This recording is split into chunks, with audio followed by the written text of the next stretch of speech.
Hello guys, तो मैं आज आपको बताऊंगी कि इंग्लिश का न्यूज़पेपर हमें कैसे पढ़ना चाहिए। तो मेरे पास है the times of India newspaper. तो जब हम फ्रंट पेज की बात करते हैं तो फ्रंट पेज जो हमारा होता है ये हमारा मोस्ट इंपॉर्टेंट पेज होता है फ्रंट पेज। तो ये तो हमें पूरा ही पढ़ना चाहिए क्योंकि इसकी सारी जो न्यूज़ होती है वो इंपॉर्टेंट होती है एग्ज़ाम के बेस्ड पे।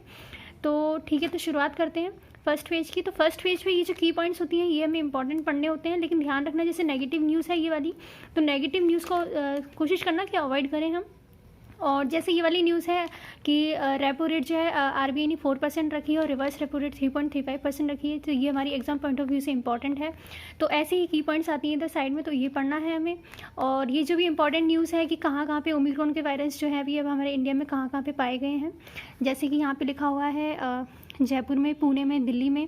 तो सबसे पहले कहाँ पे पाया गया था? कर्नाटका में पाया गया था। तो ये हमारा एग्ज़ाम के पॉइंट ऑफ व्यू से ये भी इंपॉर्टेंट है। तो फ्रंट पेज जो है हमारा पूरा ही मतलब तो तुम्हें सभी पढ़ना होता है।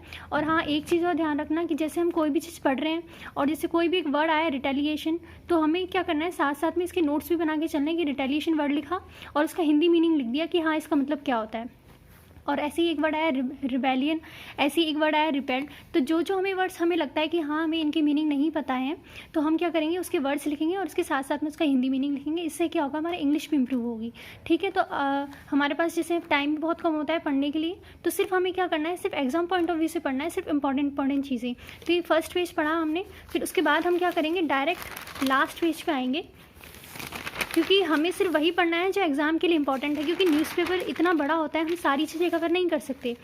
तो जैसे लास्ट पेज पे है तो स्पोर्ट्स की न्यूज़ देखोगे आप, तो स्पोर्ट्स में भी आपको सिर्फ इंपॉर्टेंट ही पढ़ना है। जैसे कि जो हेडलाइन जो चल रहा है, जो अभी ट्रेंडिंग में जो टॉपिक चल रहा है वो पढ़ना है हमें सिर्फ कि हाँ ये हो रहा है, इनके बीच में मैच हो रहा है, ये विन हुए, ये लॉस हुए, जो भी ठीक है। लेकिन इसमें आप ध्यान रखना, स्पोर्ट्स में एक कॉलम आता है, गैलरी वाला बॉक्स बना हुआ आता है। इसमें जो न्यूज़ होती है ना ये बहुत इंपॉर्टेंट होती है एग्जाम पॉइंट ऑफ व्यू से, तो इसको पढ़ेंगे। और ये जो आर्टिकल होते हैं ना छोटे छोटे, इसके अंदर भी हमें पढ़ना है। ऐसा नहीं कि सिर्फ ये हेडलाइन पढ़ी और फ्री, नहीं, ये हेडलाइन भी पढ़नी है और इसके अंदर का जो आर्टिकल है ये भी पढ़ना है। ठीक है, यहाँ तक पहुँचे हम। अब इसके जस्ट पहले एक पेज और आता है टाइम्स बिजनेस का। तो ये जो टाइम्स बिजनेस वाली जो न्यूज़ होती है ये एक्चुअली क्या है, बैंक वाले बच्चों के लिए इंपॉर्टेंट होती है, क्योंकि ये पूरा पेज क्या है, बैंक से रिलेटेड टर्मिनोलॉजी यूज़ करता है।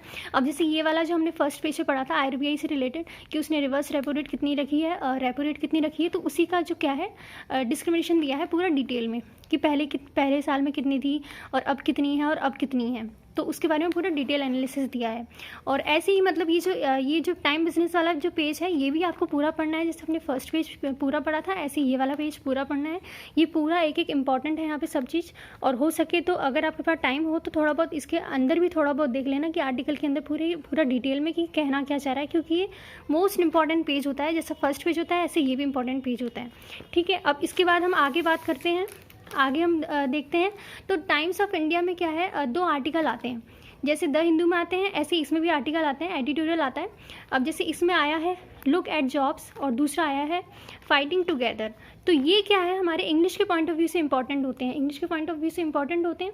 तो ऐसे ही हम इसको पूरा पैराग्राफ पढ़ेंगे और जो हमें जो वर्ड्स हमें नहीं आएंगे समझ में, वो हमें इसके हिंदी मीनिंग लिखेंगे और इस पूरे पैराग्राफ को समझेंगे। इससे क्या होगा, जो आपका रीडिंग कॉम्प्रिहेंशन पार्ट है वो आपका स्ट्रॉन्ग होगा इंग्लिश के लिए।